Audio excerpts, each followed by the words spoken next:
तो chemical kinetics में कुछ फंडामेंटल चीज़ें हैं जो हमें सबसे पहले समझ लेना है। वो फंडामेंटल क्या क्या है, दो तीन चीज़ें, जैसे मॉलिक्युलरिटी ऑफ अ रिएक्शन क्या है, molecularity of the reaction, then क्या है ऑर्डर ऑफ अ रिएक्शन, है ना। तो and then we have to understand the rate of the reaction, right. You have to understand the rate of the reaction, molecularity of the reaction and order of the reaction. Chemical kinetics. So can you tell me the meaning of order and molecularity? Order is molecularity how? For elementary reaction, what do you mean by elementary reaction? मतलब क्या है? Step, हाँ single step के लिए ऐसा बोल सकते हैं, है ना। तो सिंगल स्टेप के लिए ऐसा बोल सकते हैं order is equal to molecularity, but if we are talking in general, तो केमिकल काइनेटिक्स में दो चीज़ें सबसे पहले समझ लेना जरूरी है, order, molecularity and rate of the reaction, है ना।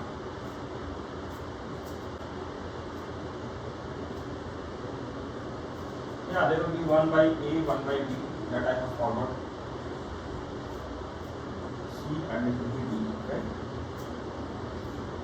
So this is the general equation we can write for any general equation, है ना। So addition of the power will be what? Order of the reaction A plus B. Any problem? Okay, so now अब यहाँ पे दो तीन चीज़ें समझ लेना इम्पोर्टेंट है। समटाइम्स वी रियलाइज दैट कि इनिशियल जब रिएक्शन स्टार्ट होता है, कोई भी रिएक्शन जब स्टार्ट होता है तो क्या होता है, कभी दो मॉलिक्यूल रहते हैं शुरू में या तीन मॉलिक्यूल, कभी कभी चार रिएक्टेंट भी आपस में रिएक्ट करके कुछ प्रोडक्ट बनाते हैं। तो जितने मॉलिक्यूल से हमने रिएक्शन स्टार्ट किया है, इट्स नॉट नेसेसरी कि मॉलिक्युलरिटी का वैल्यू उतना ही होगा। लाइक दो मॉलिक्यूल से स्टार्ट हो रहा है रिएक्शन तो मॉलिक्युलरिटी 2 होगा, ऐसा कोई ज़रूरी नहीं है, है ना। जैसा कि इस रिएक्शन में हम लोग देख पा रहे हैं कि ये रिएक्शन में स्टार्टिंग में तो दो मॉलिक्यूल है, बट इसका मॉलिक्युलरिटी 2 नहीं है, इसका मॉलिक्युलरिटी कितना है 1। मॉलिक्युलरिटी क्या है 1। तो मॉलिक्युलरिटी डिसाइड कैसे करते हैं किसी भी रिएक्शन का?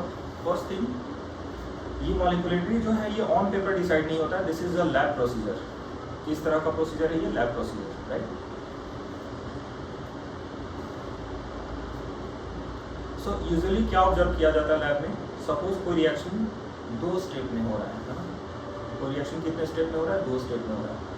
तो अगर रिएक्शन 2 स्टेप में हो रहा है तो दोनों का दोनों स्टेप आरडीएस नहीं होगा, दोनों में से कोई एक ही स्टेप आरडीएस होगा, राइट। अब आरडीएस को कैसे समझे? आरडीएस क्या है? आरडीएस सपोज आप ऐसा मान लीजिए एग्जाम्पल के तौर पे कि कोई रिएक्शन को कंप्लीट होने में 10 मिनट लगता है। कितना टाइम लग रहा है? 10 मिनट। तो यूजुअली क्या होता है कि अगर वो 2 स्टेप का रिएक्शन है तो इट इज़ अ पॉसिबिलिटी, ये बहुत ही ज़्यादा पॉसिबल हो सकता है, पॉसिबिलिटी बन सकता है कि एक स्टेप को होने में, 2 स्टेप में से एक स्टेप को होने में 9 मिनट्स लग सकते हैं और दूसरा वाला step with in a minute हो जाएगा, है ना। टाइम डिस्ट्रीब्यूशन क्या हो रहा है? वन स्टेप को टाइम बहुत ज़्यादा लग रहा है, 9 मिनट्स लग गया, और दूसरा स्टेप कितना हो गया? 1 ही मिनट में हो गया कंप्लीट। इसका मतलब क्या निकल के आ रहा है? जितने भी स्टेप्स रिएक्शन में हो रहे हैं सबका स्टेप्स का टाइमिंग सेम नहीं होगा, सबका टाइमिंग सेम नहीं होगा। अब इसको और दूसरे एग्जांपल से समझते हैं। जैसे कोई रिएक्शन 3 स्टेप में हो रहा है। कितने स्टेप में हो रहा है? 3 स्टेप में। सपोज कोई रिएक्शन 3 स्टेप में हो रहा है तो उसमें देयर इज अ पॉसिबिलिटी कि टोटल टाइम, सपोज इस बार भी मान लेते हैं टोटल टाइम लग रहा है उसको 10 मिनट। 10 मिनट में 3 स्टेप हो रहे हैं इस बार, है ना। तो देयर इज अ पॉसिबिलिटी कि तीनों में से कोई एक स्टेप, ये कंफर्म नहीं कि फर्स्ट स्टेप, सेकंड स्टेप या थर्ड स्टेप, तीनों में से कोई स्टेप, कोई एक स्टेप को ऐसा हो सकता है कि टाइम लग जाए 8 मिनट। कितना लगेगा टाइम? 8 मिनट। और बाकी के जो 2 स्टेप है वो 1-1 मिनट टाइम ले रहा है, 1 मिनट और 1 मिनट। तो टोटल टाइम कैसे हुआ? 8 + 1 + 1, टोटल कितना हो गया? 10 मिनट्स। तो reaction total net reaction 10 minute में कंप्लीट तो हो रहा है, बट ज़्यादा टाइम किस में जा रहा है? आरडीएस में, है ना। और बाकी के जो स्टेप्स हैं वो बहुत ही फास्ट हो रहे हैं, उसको टाइम बहुत कम लग रहा है। हमने समझा एक एग्जांपल लेके जिसका 2 स्टेप था, दूसरा एग्जांपल हमने लिया जिसमें 3 स्टेप थे। अब कोई ऐसा एग्जांपल ले लेते हैं जिसमें 5 स्टेप हो रहे हैं रिएक्शन में। टोटल कितने स्टेप हो रहे हैं? 5 स्टेप, है ना। और सपोज पूरे रिएक्शन को कंप्लीट होने में 1 घंटे का समय लग रहा है। कितना टाइम लग रहा है? लैब में सारे रिएक्टेंट्स को एज पर the given condition, temperature and जितने भी पैरामीटर्स है उसको फुलफिल करके हमने मिक्स कर दिया है सुटेबल अमाउंट में, और उसको छोड़ दिया रिएक्शन को कंप्लीट होने के लिए, है ना। तो रिएक्शन को कंप्लीट होने के लिए छोड़ दिया, और रिएक्शन को टोटल टाइम कितना लग रहा है? 1 घंटे। कितना लग रहा है? 1 घंटे। तो ऐसा पॉसिबिलिटी बन सकता है कि उसमें से जो आरडीएस स्टेप होगा, 5 स्टेप में जाना है, कोई आरडीएस जो होगा उसको पूरा आधा घंटा लग रहा है सिर्फ आरडीएस को होने में, है ना। बाकी जो 4 स्टेप लग रहे हैं, किसी को 10 मिनट, किसी को 6 मिनट, किसी को 4 मिनट, किसी को ऐसे ऐसे करके लग सकता है टाइम। मतलब मेजर टाइम जो कंज्यूम हो रहा है, कोई एक ही स्टेप में ज़्यादा टाइम लग रहा है, बाकी के स्टेप्स क्या हो रहे हैं? फास्ट हो रहे हैं। तो लैब प्रोसीजर में देखना ये होता है कि जो स्टेप स्लो हो रहा है उसमें टाइम बहुत ज़्यादा लग रहा है, तो वो आरडीएस स्टेप था, और आरडीएस स्टेप में कितने मॉलिक्यूल इन्वॉल्व थे, तो जो वो मॉलिक्यूल होगा वही होगा उसका मॉलिक्युलरिटी। और ये ऑन पेपर डिसाइड करना मुश्किल है, पॉसिबल नहीं है। इनफैक्ट ये लैब प्रोसीजर के थ्रू ही डिसाइड किया जा सकता है, राइट। हाँ, यस, नाउ इट्स वेरी बहुत ही क्लियर है। So I hope you understood the concept of molecularity. So and let's talk about the order. Order क्या है? Order can not be determined theoretically, it is also lab procedure. ये completely lab पे depend होता है। On paper decide करना इसको मुश्किल है, पॉसिबल नहीं है। But with the given data, अगर कुछ डेटा हमें लैब प्रोसीजर के अकॉर्डिंग अगर कुछ हमें डेटा दिया हुआ है, उसके डेटा के बेसिस पे हम लोग ऑर्डर डिसाइड कर सकते हैं, है ना। And also on the obtained data, on the basis of the obtained data we can decide the molecularity as well, है ना। तो ये रिएक्शन में दिख रहा है कि मॉलिक्युलरिटी इसका कितना 1 है, और ये भी देख सकते हैं कि स्टार्टिंग में कंपाउंड 2 है बट मॉलिक्युलरिटी 1 है। इसका मतलब क्या हो रहा है? आरडीएस स्टेप जो हुआ रहेगा उसमें सिर्फ एक ही मॉलिक्यूल इन्वॉल्व रहा होगा, है ना। So should we understand the process, detailed process of this.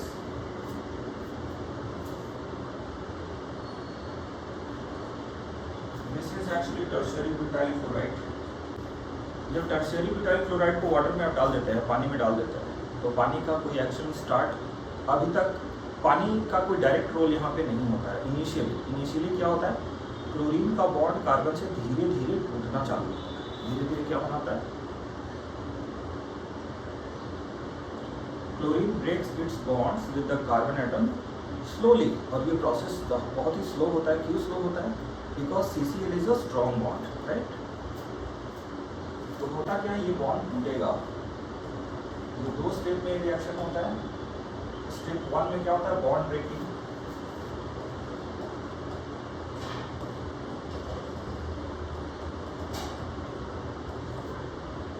ऐसा इमीडिएट टूट नहीं जाएगा बॉन्ड, टाइम लगेगा इसमें।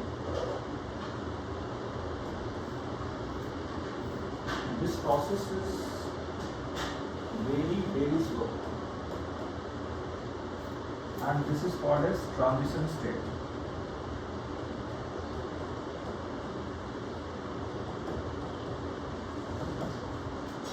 Now what will happen? After some times you will find that ये बॉन्ड पूरी तरह टूट चुका है, कंप्लीटली टूट चुका है, और they have become an ion के फॉर्म में वो आ चुके हैं। तो ये जो सबसे स्लो स्टेप था इसी को बोलते हैं आरडीएस। क्या बोलते हैं इसको? आरडीएस। आरडीएस का मतलब यही हो गया कि हमारा रेट डिटरमाइनिंग स्टेप।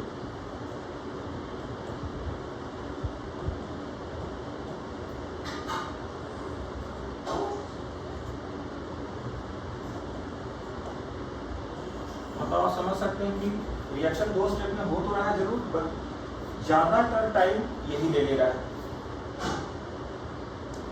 अब किसका रोल आएगा? अब रोल आएगा न्यूक्लियोफाइल का। न्यूक्लियोफाइल कौन है? Water is called as nucleophile. ये अटैक करेगा इस पे, एंड ये जो प्रोसेस होने वाला है ये बहुत ही फास्ट होगा। क्या होगा? this process will happen quickly, so quick.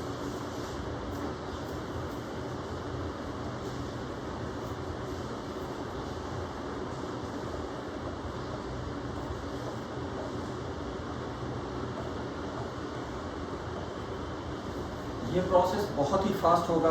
Suppose मैं फिर से रिपीट कर देता हूँ, मान लेते हैं कि पूरा का पूरा रिएक्शन 10 मिनट में हो रहा था, तो ये पॉसिबिलिटी बन सकता है कि पहला वाला स्टेप में 9 मिनट्स लग गए होंगे और ये दूसरा वाला step within a minute, 1 minute के अंदर में हो गया रहेगा, है ना। सो इन प्रोसीजर में इसको बोला जाता है सबस्ट्रेट। इसको क्या बोलते हैं? Substrate. And this is called as nucleophile. This is called as what? It's called as substrate.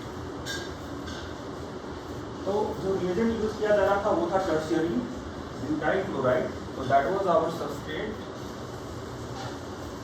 और 2 स्टेप में रिएक्शन हो रहा था, ये था हमारा स्टेप 2। ये क्या था? Also this is a 2-step reaction, hence this is also called as step 2 हो रहा है, उससे हमें कोई लेना देना नहीं है। बट मॉलिक्युलरिटीज का कितना है? 1, क्योंकि आरडीएस स्टेप में सिर्फ कॉल इन्वॉल्व था, सिर्फ सबस्ट्रेट कॉल इन्वॉल्व था, सिर्फ substrate. So we can write down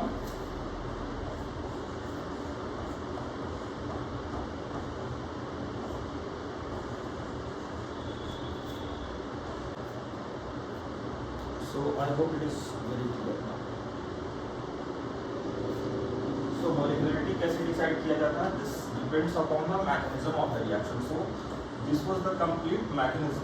unimolecular reaction और the reaction having molecularity is equal to 1। Now we will consider an example in which the molecularity will be 2. I hope you are getting my point. अब यहाँ पे क्या करेंगे? थोड़ी देर के लिए इसका एनर्जी प्रोफाइल ट्रेस करेंगे। क्या ट्रेस करेंगे? Energy profile. Before you proceed to the biomolecule.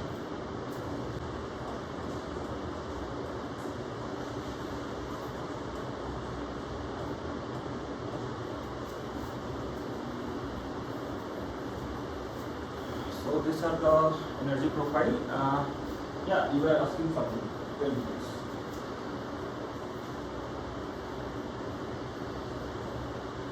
In the bond formation. No, that will be delta plus. Let me go to the previous slide. यहाँ पे आप ध्यान से देखिए, मैं थोड़ा उसको हाईलाइट करता हूँ। ये जो स्टेप है, जो सर्कल हमने दिया है ना, उसमें CH3C+ पे कंप्लीट एक पॉजिटिव चार्ज है, राइट। और H2O मॉलिक्यूल क्या कर रहा है? अपना इलेक्ट्रॉन उसको दे रहा है, अपना इलेक्ट्रॉन उसको क्या कर रहा है? दे रहा है। तो क्या होगा? ऑक्सीजन पे धीरे धीरे पॉजिटिव चार्ज डेवलप होगा और कार्बन का जो पॉजिटिव चार्ज है वो धीरे धीरे रिड्यूस होकर 0 हो जाएगा, है ना। सो फाइनली ये बनाया होगा बीच में, क्या बनाया होगा? इसके बीच में कंपाउंड बनाया होगा CH3 4 COH2+, am I right? जो कि डीप्रोटोनेशन होने के बाद -H+ होने के बाद ये दे दिया होगा, करेक्ट। तो वो प्रोसेस मैंने हाइड किया है, बस वही एक हिडन प्रोसेस है, बाकी सारी चीजें लिखी हुई है। I hope everyone. Any problem in to it? So this was an example of what? Unimolecular substitution reaction. This was an example of what? Unimolecular substitution reaction. Yeah.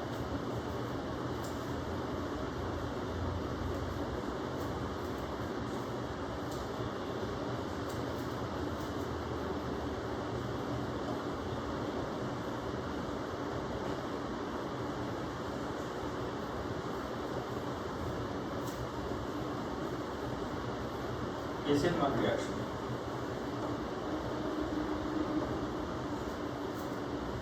Chemical kinetics में order और molecularity दोनों matter करता है। SN1 और SN2 reaction detail में organic chemistry में पढ़ेंगे, कब? जब मैकेनिज्म चालू करेंगे, है ना।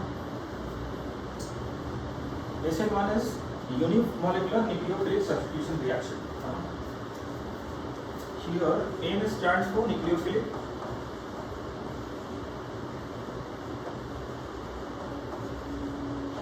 and this 1 stands for what? Unimolecular.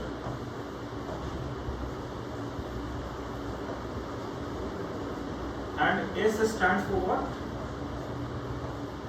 Yes.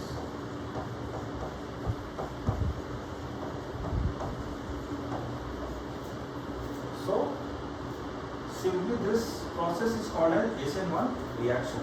So this is basically unimolecular nucleophilic substitution reaction, and hence molecularity of this reaction is 1. Now we will discuss about the order of this reaction. So we have this rate equation for this reaction.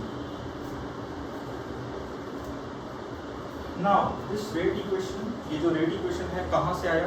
तो ये कहाँ से आया इसका सवाल जवाब सिर्फ एक ही हो सकता है, ये लैब ऑब्जर्वेशन से आया। कहाँ से आ गया? लैब ऑब्जर्वेशन से। हाँ, ऑन पेपर इसको डिसाइड करना पॉसिबल नहीं है। लैब में ऑब्जर्व किया जाता है। कैसे ऑब्जर्व किया जाता है? वहाँ पे ये टेस्ट किया जाता है कि सबस्ट्रेट का कॉन्सेंट्रेशन बढ़ा रहे हैं तो रेट ऑफ रिएक्टिविटी बढ़ रहा है या नहीं, है ना। तो ये चेक किया जाता है न्यूक्लियोफाइल का कॉन्सेंट्रेशन बढ़ा रहे हैं तो रिएक्शन में रिएक्ट में कोई चेंजेस आ रहा है, जल्दी कंप्लीट हो रहा है या देर से कंप्लीट हो रहा है। तो ऐसा ऑब्जर्व किया गया कि न्यूक्लियोफाइल का कॉन्सेंट्रेशन बढ़ा दे या न्यूक्लियोफाइल का कॉन्सेंट्रेशन घटा दे, रिएक्टिविटी रेट पे कोई फर्क नहीं पड़ रहा है ना। What I'm telling is,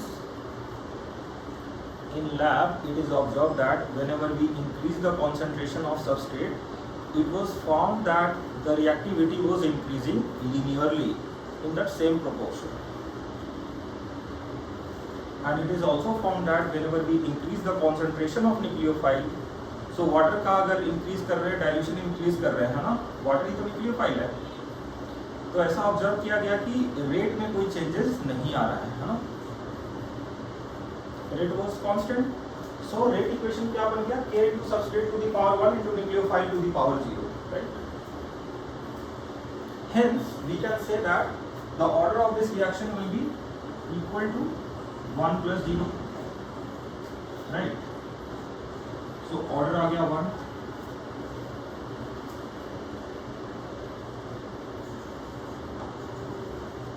order will become 1 of this reaction. Hence, we can draw the conclusion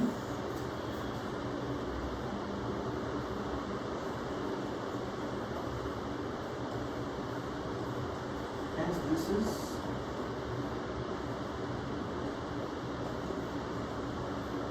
called as unimolecular nucleophilic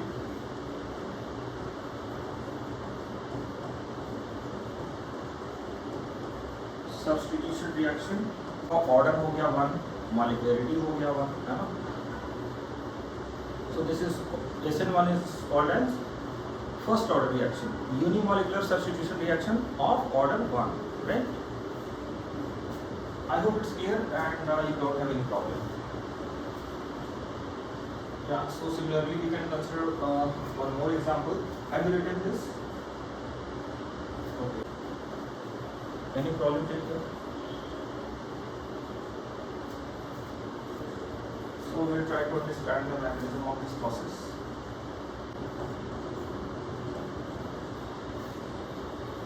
Slowly chlorine will leave out and OH will form a bond with carbon.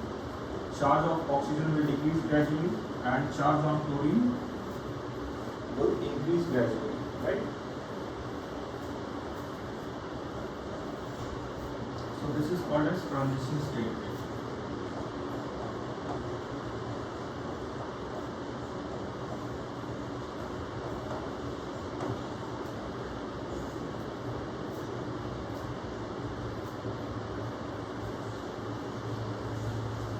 ध्यान देने वाली बात है, this is SL2 reaction और उसमें कोई भी intermediate का फॉर्मेशन नहीं होगा, डायरेक्ट प्रोडक्ट बन जाएगा ट्रांजिशन स्टेट के बाद।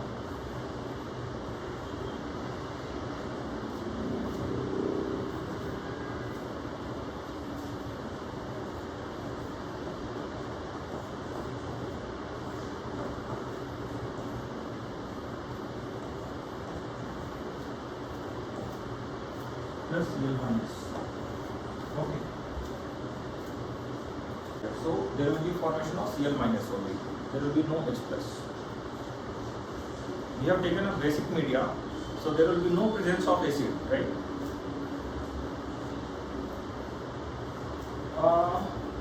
No, Na plus OH minus, na, so at the end what will form?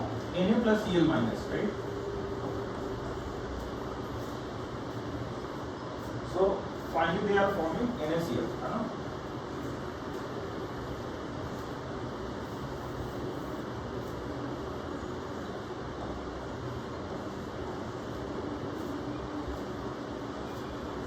NaCl formation will be taking place, right?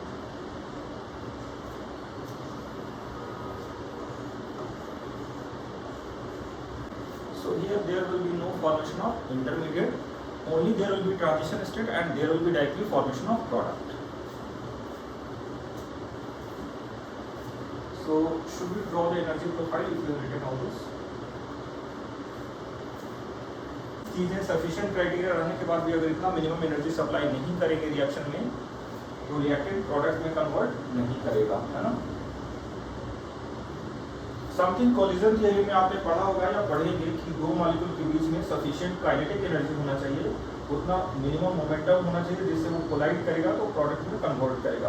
E activation is the minimum energy required to convert the reactant into the product, है ना?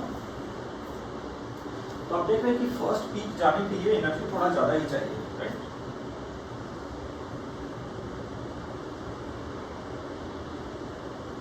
आप यहाँ पे देख लीजिए energy profile में जो minimum energy required था वो क्या था।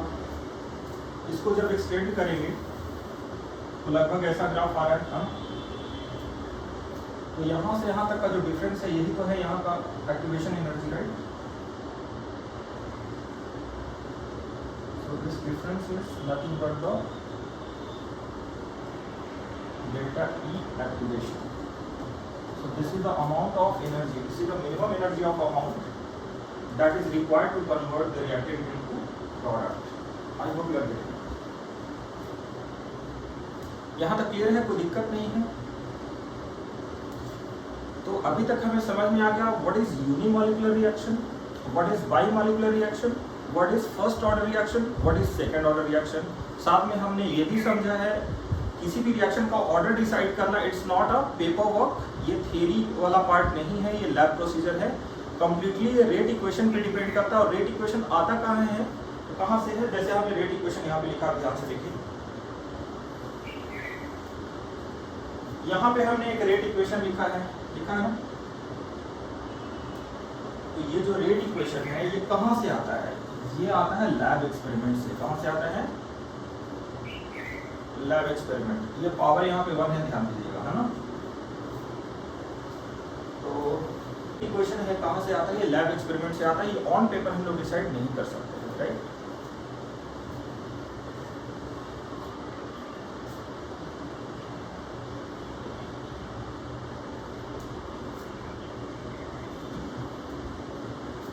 This become a bimolecular nucleophilic substitution reaction. Hence, this is called as bimolecular nucleophilic substitution reaction, right? Any problem? Okay, so let us consider the order वाला part. Linearly बढ़ रहा है उसका rate का ग्राफ, है ना? न्यूक्लियोफाइल का concentration बढ़ा रहा है तो भी ग्राफ लिनियरली बढ़ रहा है, मतलब जिस प्रोपोर्शन में बढ़ाया जा रहा है उसी प्रोपोर्शन में रेट भी बढ़ रहा है ना?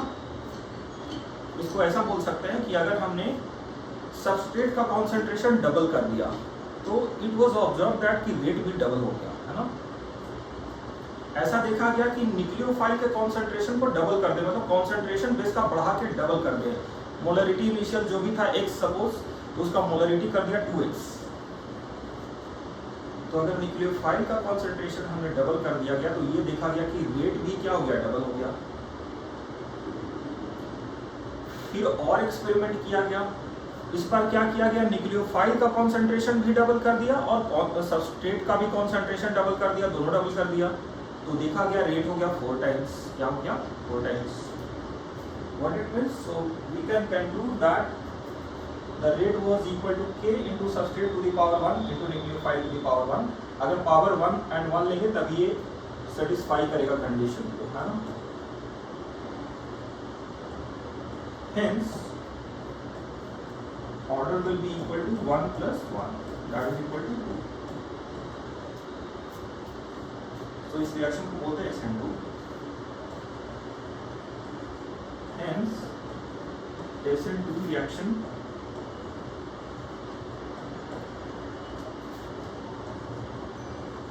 is a second order reaction. Is what?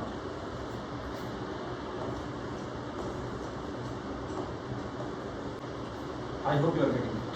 समझ में आ रही है बात? Hence SN2 reaction is a second order reaction. Now, yeah, SN2 stands for, S stands for substitution. Hence this is called as bimolecular nucleophilic substitution reaction. क्या तो मिल गया होगा? क्या कोई कंफ्यूजन है?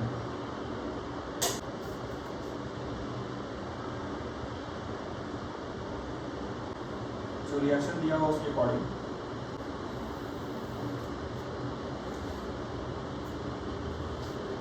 Minus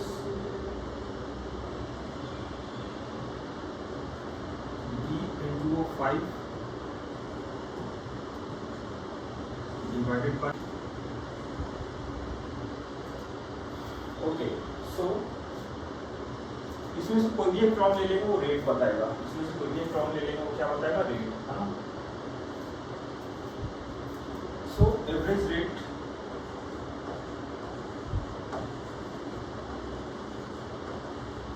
equals delta D means delta, right? Change in concentration of N2O5 divided by 2 over delta time change delta T, है ना.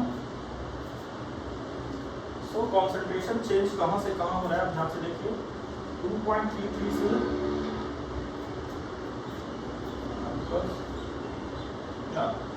so rated concentration is changing from 2.33 to 2.08, right? So concentration final minus concentration initial, so that is 2.08 minus 2.33, okay,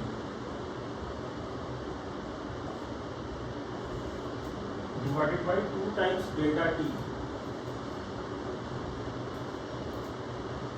2 times delta T. delta T time change कितना हो रहा है? 184 minute.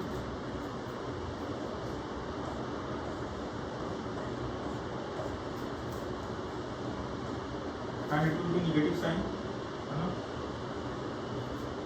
So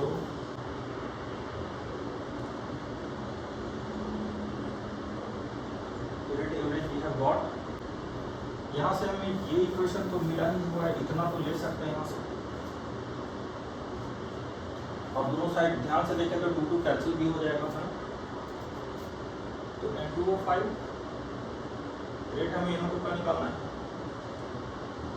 तो B N2O5 by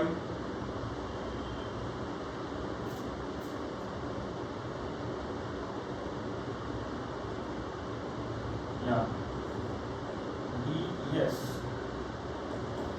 B N2O5. सो कितना आएगा value?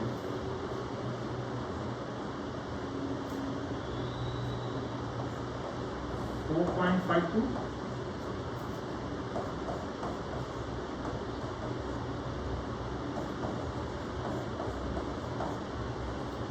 So this is the final answer we have got, right?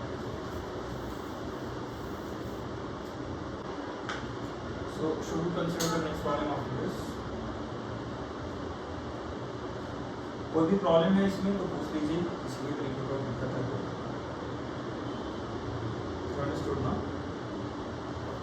Okay. So let us consider the next one. So this is the problem. We have to try this. Let me read the problem statement once. Calculate the overall order of a reaction which has a rate expression. Part A, rate equals K into A to the power half into B to the power 3/2. Part B is rate equals k into a to the power 3/2 into b to the power -1, है ना।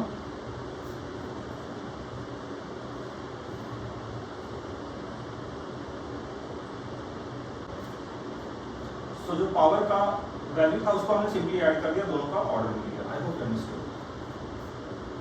सो let's move to the next problem. Each of the following rate constant k is equal to 2.3 into 10 to the power -5 litre पर मोल पर second. तो यहाँ rate constant दिया हुआ है, इससे हमें पता चलाना है कि ऑर्डर क्या होगा।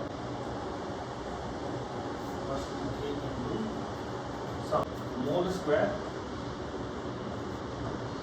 Square divided by litre square into mole square, second is getting cancelled out, नहीं मोल पर मीटर सेकंड, या रेट तो वही होता है ना, मोलरिटी पर सेकंड। तो mole square per litre square and second is getting cancelled, right. तो जेड ये आ रहा है, तो क्या mole per litre will be sufficient? I hope you are.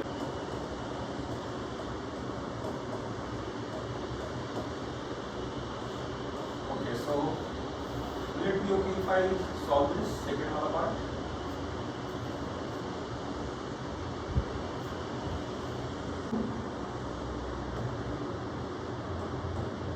Molarity to the power m.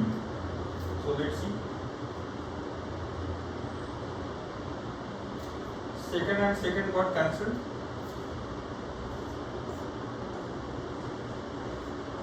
So mole per liter equals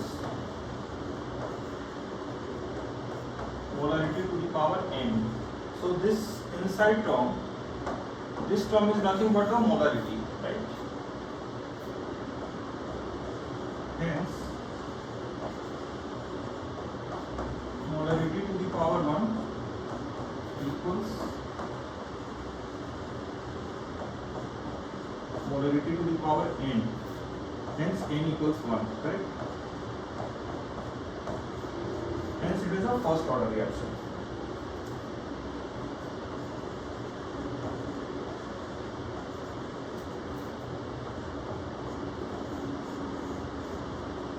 Hence it is a first order reaction, right? So let us consider the next one problem.